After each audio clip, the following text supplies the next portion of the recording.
నమస్తే, నేను Roja. Welcome to special debate. మొన్న మధురో అరెస్ట్, నిన్న ఖమేనీ హతం. దేశం ఏదైనా నేతలెవరైనా తగ్గేదేలే అంటున్నారు డొనాల్డ్ ట్రంప్. ఇప్పటికే వెనజువెలాపై సైనిక చర్యతో ప్రపంచ దేశాల్లో వ్యతిరేకతను మూటగట్టుకుంటున్న అమెరికా తాజాగా ఇజ్రాయెల్తో కలిసి ఇరాన్పై చేపట్టిన ఆపరేషన్ ఎథిక్ ఫ్యూరీ పశ్చిమాసియాలో దడ పుట్టిస్తోంది. లోకల్ ఫైట్కు అగ్రరాజ్యమే ఆజ్యం పోస్తోంది. తమకు కష్టం వస్తే ఆదుకునే ఆత్మబంధువు అమెరికా మాత్రమేనని నమ్మిన మిత్రదేశాలు ఇప్పుడు తప్పు చేశామన్న భావనలోకి వెళ్ళిపోయాయి. ట్రంప్ తోకబట్టుకుని వెళ్తే కష్టాలు తప్పవంటున్నాయి గల్ఫ్ దేశాలు.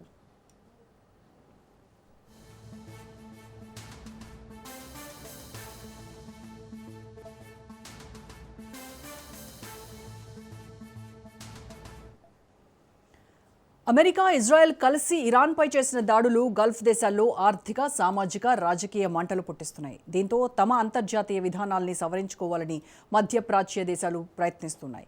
ఇక ముందు తటస్థ విధానాన్ని అనుసరించాలని ఆయా దేశాలు భావిస్తున్నాయి. ఏ ఇతర దేశాలపై దాడులకు కూడా తమ భూభాగాన్ని అనుమతించకూడదని నిర్ణయించాయి.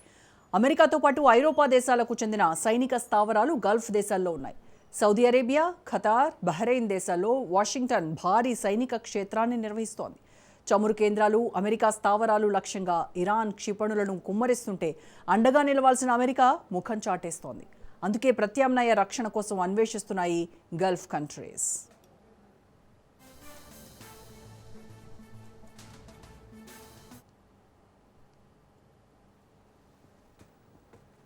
అమెరికా అసలు టార్గెట్ ఇరాన్ కాదు, గల్ఫ్. ఇరాన్, ఇజ్రాయెల్ మధ్య ఆధిపత్య పోరు కనిపిస్తున్నప్పటికీ దీని వెనుక లోతైన ఆర్థిక వ్యూహం ఉందనే అనుమానాలు బలపడుతున్నాయి. ఒకప్పుడు చమురు నిల్వలకే పరిమితమైన గల్ఫ్ దేశాలు ఇప్పుడు తమ సంపదను టూరిజం, టెక్నాలజీ, గ్లోబల్ ఇన్వెస్ట్మెంట్ వైపు మళ్లించి ప్రపంచ ఆర్థిక శక్తులుగా ఎదుగుతున్నాయి. ఆ ఎదుగుదల అమెరికా ఏకఛత్రాధిపత్యానికి సవాల్గా మారుతోంది. అందుకే గల్ఫ్ దేశాల ఆర్థిక పునాదులను దెబ్బతీయటమే లక్ష్యంగా ఇరాన్ను పావుగా వాడుకుంటున్నారనే వాదన వినిపిస్తోంది. మిత్రదేశాలపై నేరుగా దాడులు చేయలేరు కాబట్టి టెహ్రాన్పై ఇజ్రాయెల్తో దాడి చేయించి రెచ్చగొట్టింది.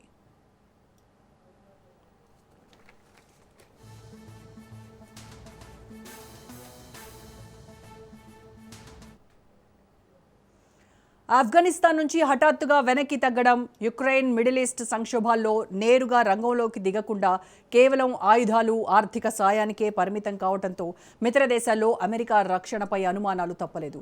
అలాగే ఆర్థిక సంక్షోభం, రాజకీయ విభజనలు, విదేశీ యుద్ధాల్లో పాల్గొనడం పట్ల అమెరికన్స్లోనూ తీవ్ర వ్యతిరేకత వ్యక్తమవుతోంది.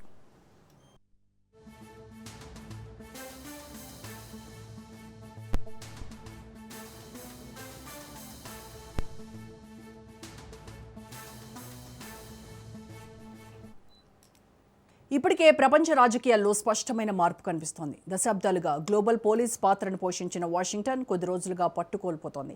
పెద్దన్న పీఠం నుంచి అమెరికా వైదొలిగితే ఆ స్థానాన్ని భర్తీ చేసుకునేందుకు వివిధ దేశాలు పోటీ పడుతున్నాయి. ఆ రేసులో భారత్ కూడా ఉంది. ఇండియా ఏ కూటమిలోనూ చేరకుండా వర్ధమాన దేశాల వాణిని వినిపిస్తోంది. వివాదాలను యుద్ధంతో కాకుండా చర్చలతో పరిష్కరించుకోవాలనేది భారత విదేశాంగ విధానంగా కనిపిస్తోంది.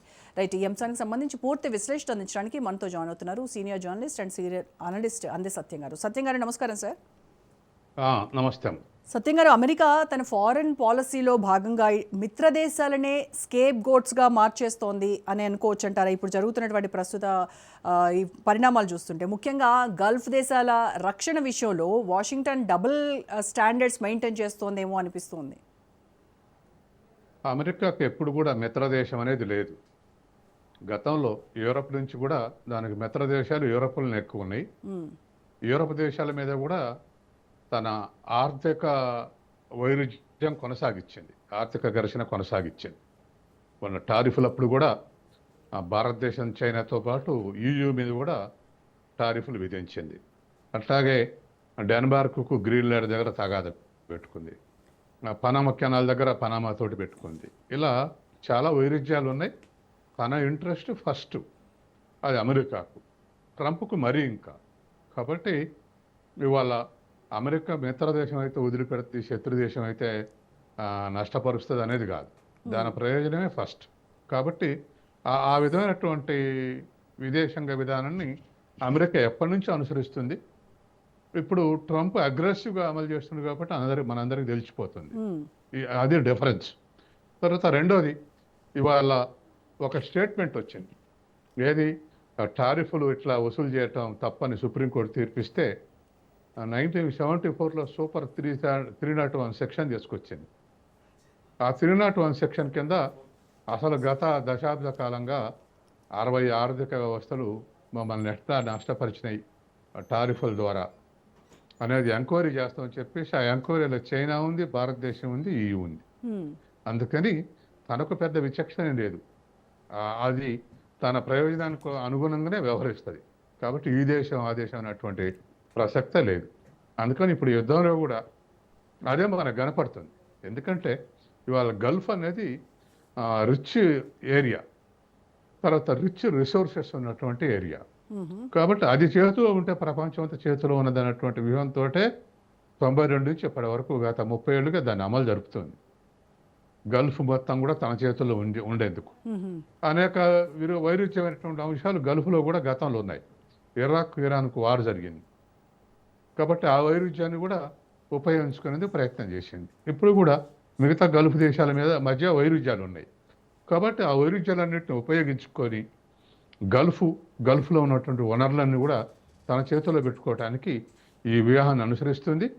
ఇవాళ ఇరాను జలసంధిని వదిలే ప్రసక్తే లేదు అని ప్రకటిస్తే మమ్మల్ని ఆ జలసంధి దగ్గర నౌకలను కాపాడటం అనేది మా బాధ్యత కాదని స్టేట్మెంట్ ఇచ్చింది ఇవాళ ట్రంప్, అమెరికా. అంటే ఏ యుద్ధం వల్ల అయితే నౌకలన్నీ ఆగిపోయాయో సుమారు 1000 నౌకలు ఆగిపోయాయి. అన్ని ఏషియన్ దేశాల నౌకలు. ఏదో ఒకటి రెండు మనకు వచ్చినట్టుంది, కొన్ని చైనాకు పోతున్నాయి, మిగతా అన్నీ ఆగిపోయినాయి. కాబట్టి అక్కడ జరిగే దాడులకు, నౌకల మీద దాడులకు లేదా వాటికి రక్షణ మా బాధ్యత కాదని స్టేట్మెంట్ ఇచ్చింది ఇవాళ అమెరికా. అంటే తమ స్వలాభం కోసం తాను ప్రయత్నం చేసుకుంటుంది తప్ప ఇరాన్ని డిస్ట్రాక్ట్ చేసి మొత్తం గల్ఫ్ను తన చేతులు ఉంచుకునేందుకు ప్రయత్నం చేస్తుంది తప్ప ఇట్లా మిగతా గల్ఫ్ దేశాలు అన్ని దేశాల యొక్క ఆయిల్ బావులు కూడా డిస్ట్రక్ట్ చేస్తుంది, ఏరోడ్రోమ్స్ డిస్ట్రక్ట్ చేస్తుంది, ఓడలను డిస్ట్రక్ట్ చేస్తుంది. మొత్తం మీద ఇరాన్ వ్యూహాత్మకంగా అమెరికా ఇరాన్లో సంక్షోభం సృష్టిస్తే ఇరాను గల్ఫ్ సంక్షోభాన్ని సృష్టించి ప్రపంచ సంక్షోభంగా మార్చింది. దాంతో ఇవాళ అన్ని దేశాల్లో ఏదో ఒక రియాక్షన్ వస్తుంది. సామాన్య ప్రధానమంత్రుల అధ్యక్షుల నుంచి సామాన్య ప్రజలు ఇంట్లో గ్యాస్ వాడేంత వరకు అందరూ రియాక్ట్ అవుతున్నారు. ఇది ఎక్కడ యుద్ధం, ఎందుకు ఈ యుద్ధం అనేటువంటి ప్రశ్న వస్తుంది. కాబట్టి ప్రపంచ చర్చ చేయగలిగింది ఇరాన్. అది ఇజ్రాయిల్ ఇరాన్ చర్చని దాన్ని ప్రపంచ చర్చ చేయగలిగింది. కాబట్టి ఇవాళ ప్రపంచ ఒత్తిడి ఏముంది, అమెరికాకు వ్యతిరేకంగా ఉంది. ఏ అణుబాంబులు అన్నారు, అవి లేవు. తర్వాత ఖొమేని అన్నారు, అతను కథం చేశారు. ఇంకా యుద్ధం కొనసాగించడంలో ఏ కారణం చెప్పలేకపోతుంది అమెరికా. కాబట్టి ఇప్పుడు ఉన్నటువంటి పరిస్థితుల్లో ఖచ్చితంగా అమెరికానే ప్రెజర్లు ఉంది. అది వాళ్ళ కొనసాగుతూ ఉంది. సార్, ఈ ఆపరేషన్ ఎథ్నిక్ ఫ్యూరీ అనేది కేవలం ఇటు ఇరాన్ను టార్గెట్ చేయడం మాత్రమే కాకుండా అసలు మిడిల్ ఈస్ట్లో అమెరికా ఓవరాల్గా తన ఆధిపత్యము నిలబెట్టుకోవడానికి ఆడుతున్నటువంటి ఒక డేంజరస్ గేమ్గా కనిపిస్తోంది అని అంటున్నారు. At the same time Trump అనుసరిస్తున్నటువంటి అమెరికా ఫస్ట్ పాలసీ ఏదైతే ఉందో అది దశాబ్ద కాలంగా ఉన్నటువంటి ఈ స్ట్రాటజిక్ పార్ట్నర్షిప్స్ ఉన్నాయి మిగతా దేశాలతో. సో ఇవి కూడా బ్రేక్ అవుతున్నాయి ట్రంప్ ఈ అమెరికా ఫస్ట్ పాలసీ వల్ల అనేవి కూడా కొన్ని వాదనలు ఉన్నాయి సార్. అంతేగా ఇప్పుడు అమెరికా ఫస్ట్ అన్నప్పుడు నేను సత్యాన్ని ఫస్ట్ అన్నప్పుడు మీ ఇంట్రెస్ట్ కొంత వదులుకోవాల్సి వస్తుంది. నా ఇంట్రెస్ట్ గెయిన్ అయింది ఇద్దరి మధ్య. కాబట్టి ఏ స్ట్రాటజిక్ నేషన్ తోటైనా నాది ఫస్ట్ అన్నప్పుడు తనది సెకండ్లో పోతుంది.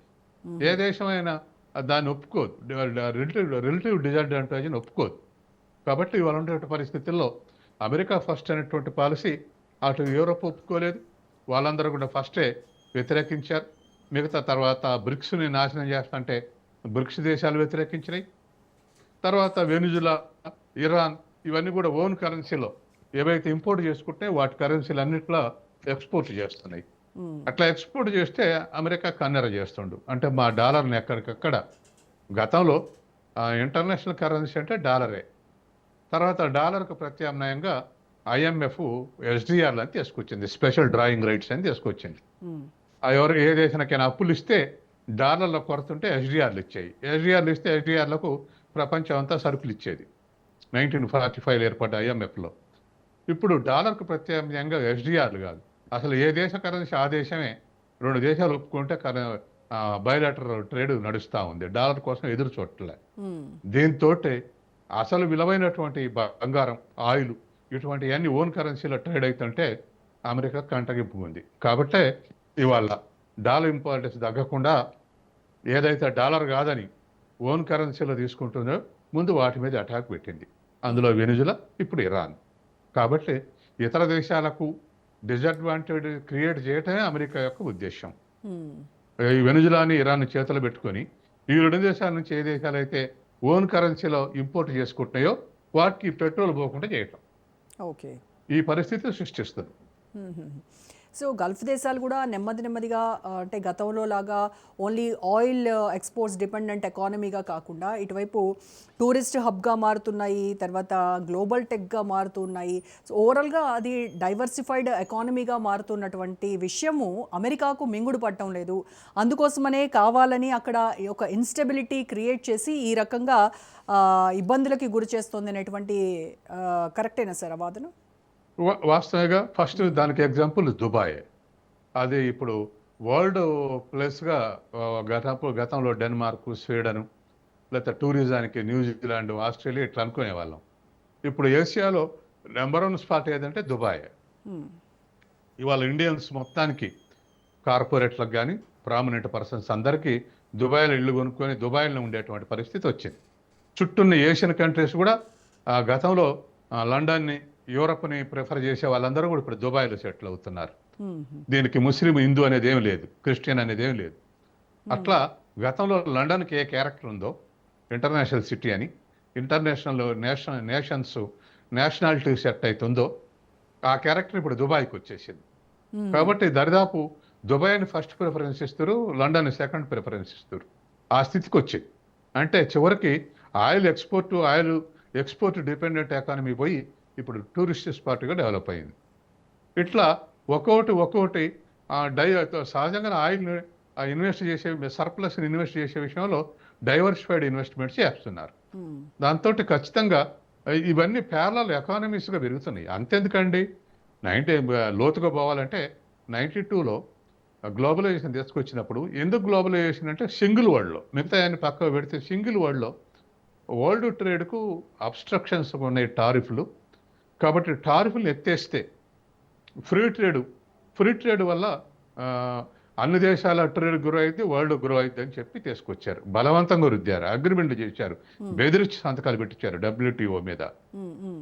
అట్లా చేసి టారిఫ్లు అసలు మినిమం లెవెల్ పోవాలని తీసుకొచ్చి ఈ 25 ఏళ్లలో, 92 నుంచి ఇప్పుడు 30 ఏళ్లలో ఈ థర్డ్ వరల్డ్ కంట్రీస్ అన్ని గ్రోయింగ్ స్టేజ్లో ఉన్నాయి.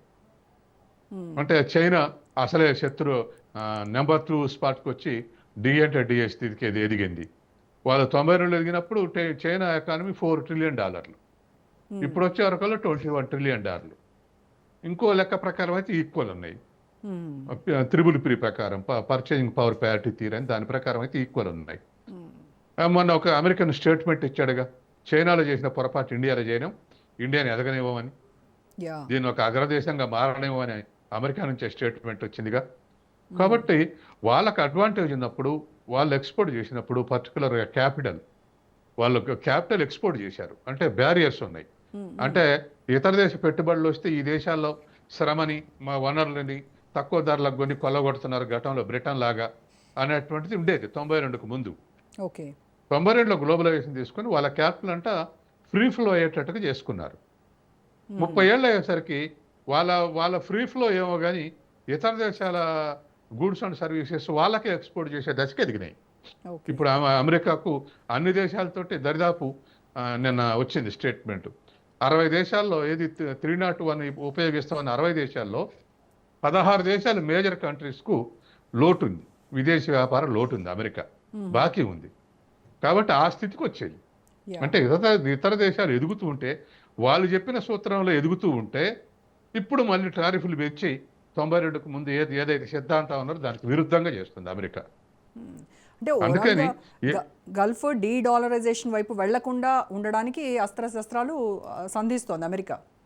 సంధిస్తుంది ఖచ్చితంగా. కాబట్టి అసలు ఒక్క గల్ఫే కాదు, de-dollarisation everywhere it is growing. ఆ సిచ్యువేషన్ గ్రో అవుతా ఉంది. బ్రిక్స్ అమెరికా చెప్పిన వినలే, ఇండియా కూడా వినలే. ఓన్ కరెన్సీలో చేసుకుందాం ట్రేడ్ అనుకుంటున్నాయి. ఓకే. దానికి ఒక అగ్రిమెంట్ చేసుకునేది అంతే, అదొకటే మిగిలింది డిసైడెడ్. అవి కనుక బ్రిక్స్ కనుక దరిదాపు వరల్డ్ ఎకానమీలో 30% ఉంది బ్రిక్స్ ఎకానమీ ఓకే. ఈ 6 దేశాలకి. కాబట్టి ఆటో గుండె బలిగిపోతున్నాడు ట్రంప్, మా డాలర్ని ఏం చేస్తారని. అందుకని ఇవాళ ఉన్నటువంటి పరిస్థితుల్లో గల్ఫ్లో కూడా అటువంటి పరిస్థితి సృష్టించబోతున్నారు. దానికి మూల్యం ఎవరు చెల్లిస్తారంటే గల్ఫ్ దేశాలే చెల్లిస్తాయి. ఓకే. ఇవాళ ప్రపంచవ్యాప్తంగా ఒక లెక్క ప్రకారం 360 సైనిక స్థావరాలు ఉన్నాయి. అందులో గల్ఫ్ కంట్రీస్లోనే దరిదాపు 22 స్థావరాలు ఉన్నాయని లెక్క వచ్చింది మనకు. యా. అమెరికన్ స్థావరాలు గల్ఫ్లో పెట్టడం ఎందుకు? వీళ్ళు అలో ఎందుకు చేశారు? వీళ్ళు అలో చేయటం వల్ల డిపెండెంట్ ఎకానమీస్కి ఉన్నాయి, అమెరికా చెప్పిన మాట అయినట్టుగా ఉన్నాయి. అంటే అక్కడ ఉన్నటువంటి పాలకులు, ప్రభువులు, ఏది షేక్ ప్రభులు, తర్వాత రాయల్టీ తీసుకొని కోటీశ్వరులు ఉన్నటువంటి వాళ్ళు ఇటువంటి అప్పగించారు. ఇప్పుడు సహజంగానే ప్రజలు తిరుగుబాటు చేస్తారు, ప్రజలు ఒత్తిడి చేస్తారు. ఏది అమెరికా స్థావరం మన దగ్గర ఎందుకని. సత్యం గారు, ఇరాన్ ఇజ్రాయెల్ మధ్య జరుగుతున్నటువంటి ఈ ప్రాక్సీ వార్ వల్ల గల్ఫ్ దేశాల ఆర్థిక పునాదులు మొత్తం కూడా దెబ్బతినేటువంటి పరిస్థితి వాళ్ళు చూస్తూ ఉన్నాం. అంటే ఇది అమెరికా వేసినటువంటి ఒక క్యాలిక్యులేటెడ్ ఎకానమిక్ స్ట్రైక్ అని అనుకోవచ్చు అంటారా ఇది? ఖచ్చితంగా. ఎందుకంటే ఇవాళ అమెరికా దగ్గర ఉన్నటువంటి ఆయిల్ వనరులు తక్కువ, కానీ రిఫైన్ చేసి అమ్మేటువంటి సప్లై చేసేది 22%. ఆయిల్ నిల్వలు ఉన్నదేమో వెనుజులాలో 18%, ఆ తర్వాత సౌదీ అరేబియా, రష్యా, తర్వాత ఇరాన్, ఇరాక్ 8-7%, ఇట్లా గల్ఫ్ దేశాల్లో కూడా ఉన్నాయి. మైనర్ ఆయిల్ రిజర్వ్స్ ఉన్నది అమెరికాలో. కానీ రిఫైన్ చేసి సేల్ చేసే ప్రొడక్షన్ 22%. అంటే ముడి చమురు మొత్తాన్ని అమెరికా తరలించపోయి అమెరికా సేల్ చేసుకుంటుంది. దాని రిఫైనరీ కెపాబిలిటీస్ కూడా మనం నిన్న చూసాంగా, రిలయన్స్ తోటి అగ్రిమెంటు 27 లక్షల బ్యారెల్స్ రోజుకని చెప్పేసి దాని కెపాసిటీని ఇచ్చారు ఒక్క రిఫైనరీ. అంటే వాటి అర్థం ఏంటి? ప్రపంచంలో ఉన్నటువంటి ముడి చమురంతా అమెరికా తరలించుకుపోయి అమెరికా ప్రపంచానికి అమ్ముద్ది అనమాట. ఇది దాని ఆబ్జెక్టివ్.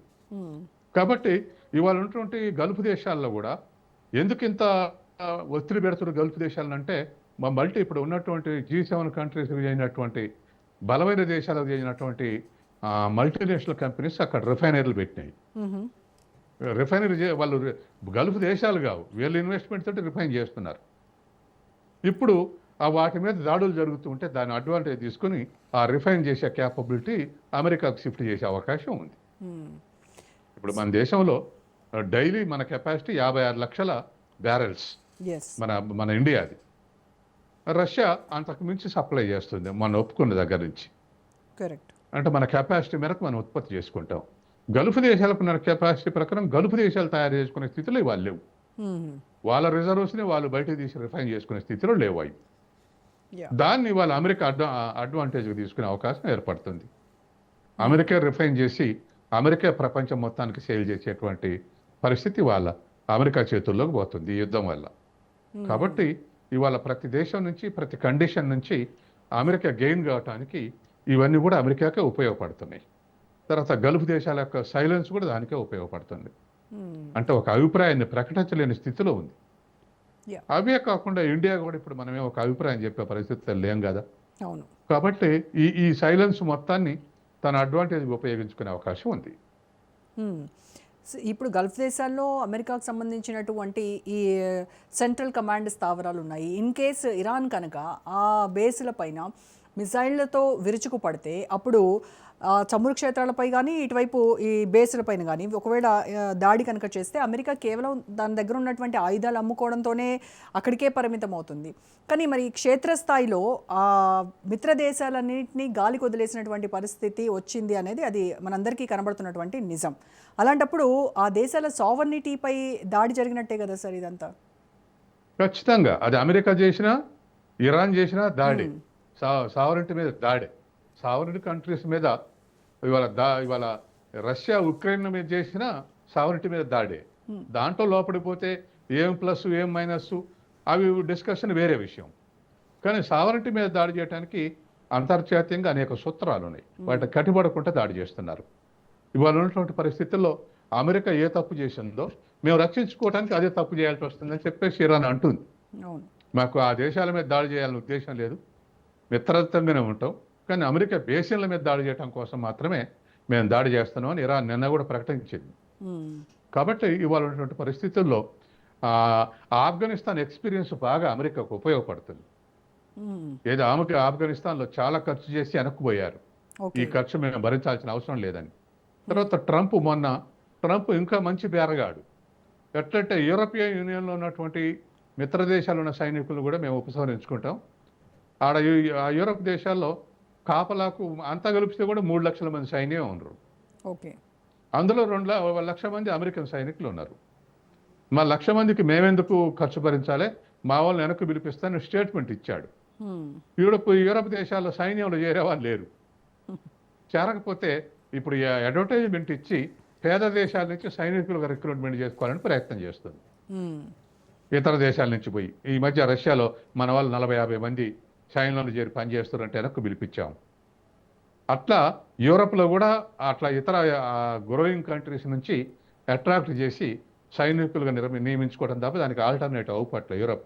యా. ఎవరు కూడా ఇవాళ కూడా మీరు మైక్రో లెవెల్కు ఇస్తే గ్రామాల్లో గతంలో నా చిన్నప్పుడు కొట్టుకొని కోర్టు బయట రోడ్డు కూడా జరిపోయేది కాదు, మ్మ్. ఏది పేషీలకు పోయి. మ్మ్. ఇప్పుడు చదువు పెరిగిన తర్వాత ఎవడు కొట్లాడమన్నా కొట్లాడేవాడు లేడు. యా. కోర్టులల్లో లాయర్లు తప్ప కక్షిదారులు అవుపట్టలే. మ్మ్. ఆ స్థాయిలో చైతన్యం వచ్చింది. కాబట్టి యూరోప్లు అమెరికా హైలీ డెవలప్డ్ కంట్రీస్ కాబట్టి సైన్యంలో చేరమంటే ఎవడు పెద్దగా అంత రిస్క్ తీసుకోవట్లే. ఓకే. అందుకని ఇవాళ గల్ఫ్లో ఆఫ్ఘనిస్తాన్లో తిన్న దెబ్బకు డబ్బు రూపేనా కానీ లేకపోతే సైనికుల రూపేనా కానీ మ్మ్. దెబ్బతిన్న తర్వాత ఇప్పుడు అమెరికా అడ్డగోలుగా గల్ఫ్ దేశాల్లో మా సైనికులు వచ్చి యుద్ధం చేస్తారనే పరిస్థితి లేదు. యా. ఏదైనా లాస్ట్ రిజార్ట్ ఆయన పంపుతుందేమో చెప్పలేము. కరెక్ట్. సార్, ట్రంప్ చేసేవన్నీ చూస్తే ఎంత దారుణం అనిపిస్తుంది సార్. ఆయన సొంత ఇమేజ్ కోసము, ఆయన సొంత ఇమేజ్ పెంచుకోవడానికి, తన ఓటర్లను ప్రసన్నం చేసుకోవడానికి ఈ రకంగా పశ్చిమాసియాలో ఒక అన్రెస్ట్ను పెంచి పోషిస్తూ ఉన్నాడు, లిటరల్గా చెప్పాలంటే. అంటే ఒక దేశాధ్యక్షుడి వ్యక్తిగత ఎజెండా కోసం ప్రపంచ శాంతిని రిస్క్లో పెట్టేశాడు. ఖచ్చితంగా రేపు మధ్యంతర ఎన్నికల్లో ఐదు రాష్ట్రాల ఎన్నికలు జరగబోతున్నాయి. కరెక్ట్. ట్రంప్ రేటింగ్ 60 నుంచి 36 పడిపోయింది. మ్మ్. ఈ పరిస్థితుల్లో రేటింగ్ పెంచుకోవడానికి ఆ 5 రాష్ట్రాల ఎన్నికల్లో గెలవకపోతే ట్రంప్ ఇంటికి పోయే పరిస్థితి సృష్టిస్తారు అమెరికన్స్. మ్మ్. కాబట్టి దాన్ని హీరోగా అమెరికా వెళ్ళాలనుకుంటుండు, ఇరాన్ని ధ్వంసం చేసి. కానీ ఇప్పుడు పరిస్థితులు ఇరకాటంగా ఉన్నాయి. వెనక్కు ఉపసంహరించుకుంటే 36/26 అయ్యేటట్టుంది. మ్మ్. పూర్తిగా ధ్వంసం చేసి లాంగ్విటీ పెంచుదామంటే ప్రపంచ అభిప్రాయం రోజు రోజుకి వ్యతిరేక అభిప్రాయంగా మారుతా ఉంది, ఒపీనియన్. మ్మ్. కాబట్టి వెనక్కు ముందు గదలేక ట్రంప్ ఏవో నిర్ణయాలు ప్రకటిస్తుండు. మళ్ళీ ఏమనంటే ఆయన నేను గ్లోబల్ లీడర్ని అని చెప్తాడు సార్. మరి ఈ రకంగా చేస్తే అసలు ఆయన గ్లోబల్ లీడర్షిప్ అని అంటారా దీన్ని? అనరు. తర్వాత నా అంత శాంతియుత కాముకుడు లేడన్నాడు. ఈ మధ్య ఇరాన్ స్టార్ట్ అయినాక మళ్ళీ అనట్లే. రియలైజ్ అయ్యాడు, నేనే కారణం కదా యుద్ధానికి, నేను అలా అనకూడదని రియలైజ్ అయి ఉంటాడు. ఇప్పుడు మనం భారత్ అనుసరిస్తున్నటువంటి ఈ అంటే స్ట్రాటజిక్ న్యూట్రాలిటీ, దీన్ని ఎలా చూడాలి సార్? అంటే ప్రపంచ దేశాలకు ఇప్పుడు ఒక మోడల్గా మనము ఇచ్చామని అనుకోవచ్చు అంటారా? ఎందుకంటే అటు రష్యా యుక్రెయిన్ యుద్ధంలో కావచ్చు, ఇప్పుడు ఇరాన్ ఇజ్రాయెల్ అమెరికా యుద్ధంలో కావచ్చు, మనం ఒక ఇది స్టాండర్డ్ మెయింటైన్ చేస్తూ ఉన్నాము, ఎటువైపు కాకుండా. అంటే మోదీ కూడా ఒక మాట చెప్పారు, ఇది యుద్ధాల యుగం కాదు, this is not an era of war అని కూడా ఆయన అన్నారు. అంటే ఇప్పుడు ఓవరాల్గా మిగతా దేశాలన్నీ కూడా ఇదే స్టాండ్ తీసుకుంటాయంటారా? ఇదే స్టాండ్ తీసుకుంటే అమెరికా ప్రతి దేశం మీద దాడి చేస్తుంది. మన మీద కూడా దాడి చేస్తే అన్ని దేశాలు ఇట్లా న్యూట్రల్గా ఉంటే ఈ న్యూట్రాలిటీ ప్రమాదకరంగా మారుద్దా లేకపోతే సేఫ్గా ఉంటుందా వరల్డ్? ఇవాళ ఇరాన్కు వ్యతిరేకంగా భద్రతా మండలిలో చర్చ జరిగి తీర్మానం చేశారు. కరెక్ట్. 13 మంది సభ్యుల్లో 11 మంది అనుకూలంగా ఓటేసి ఇరాన్ దాడులు చేయడానికి వీల్లేదు అని చెప్పేసి తీర్మానం చేశారు. రష్యా చైనా బహిష్కరించినాయి దాన్ని. ఇప్పుడు అదే అమెరికా మీద దాడి చేసినప్పుడు కూడా చర్చ జరిగినప్పుడు ఇదే పని చేయాల్సి ఉండే, చేయలేగా. అందుకని ఇవాళ ఉన్నటువంటి పరిస్థితుల్లో ఖచ్చితంగా మనం మాకేం తెలియదు, మాకు బట్టదని ఉండటం కరెక్ట్ కాదు. ఏ దేశం అయినా తప్పైతే తప్పని చెప్పు, లేకపోతే రైట్ అని చెప్పు. ఏదో ఒక స్టాండ్. అమెరికా దాడి రైటే అనుకుంటే ఇరాన్ చేసిన ఎన్ని తప్పులు ఉన్నాయి, అందుకని అమెరికా తప్పనిసరి దాడి చేయాల్సి వచ్చింది అన్ను. లేదు, ఇరాన్ మీద దాడి చేయటం అమెరికా తప్పు, అంత అవసరం లేదు, ఇప్పుడు ప్రక్రియ ఉంది, లేకపోతే ఇంకోటి ఉంది, 2-3 చెప్పిన కారణాలు ఏం లేవు, కాబట్టి ఉపసంహరించుకోవడం మంచిదని చెప్పు. యా ఏదో ఒక స్టాండ్ తీసుకో. మాకేం తెలియదు, మాకు ఆయిల్ మా నౌకలు రప్పించుకోవడం 2-3 అంటే ప్రపంచాన్ని సమగ్ర దృష్టితో చూడాలి. Correct correct. అది మన పాత్ర వహించాలి. ఎందుకంటే భారతదేశం కూడా అమెరికా, రష్యా, చైనా తర్వాత భారతదేశం అని ముచ్చట పెడుతున్నాం కదా, జనాభా పరంగా, వైశాల్యం పరంగా, రేపు రానున్న 2-3 ఏళ్లలో ఎకానమీ పరంగా మనం ఒక 30 కల్లా ఒక $5 ట్రిలియన్ ఎకానమీ అయింది అనుకో, అప్పుడు మనం 5వ దేశం అయితేనే ఉంటాం కదా. Correct sir. కాబట్టి మన పాత్ర, రాజకీయం కూడా మన పాత్ర మనం నిర్వహించాలి. ఇవాళ ఏదో ఢిల్లీ ఎక్స్పర్ట్ ఒక ఆవిడ ఇంటర్వ్యూ ఇస్తూ చెప్పింది, ఎస్ సార్, నాకేం తెలియదు అన్నట్టు ఉంటాం కాదు, మనం యాక్టివ్ పాత్ర తీసుకోవాలని. రైట్. నువ్వు ట్రంప్ నొప్పిస్తావా, లేకపోతే ఇరాన్ అధ్యక్షుని ఒప్పిస్తావా, ఒప్పించేందుకు ప్రయత్నం చేయమంటుంది. సో ఇలా సైలెంట్గా ఉండకుండా ఏదో ఒక స్టాండ్ తీసుకుంటేనే రేపు మనం మీదకి ఎవరైనా వచ్చినా కూడా అవతల వాళ్ళు స్పందించడానికి అవకాశం ఉంటుంది. Right sir, thank you so much Satyam garu. Right, ఇది ఇవాల్టి special debate. Stay tuned to Raj news.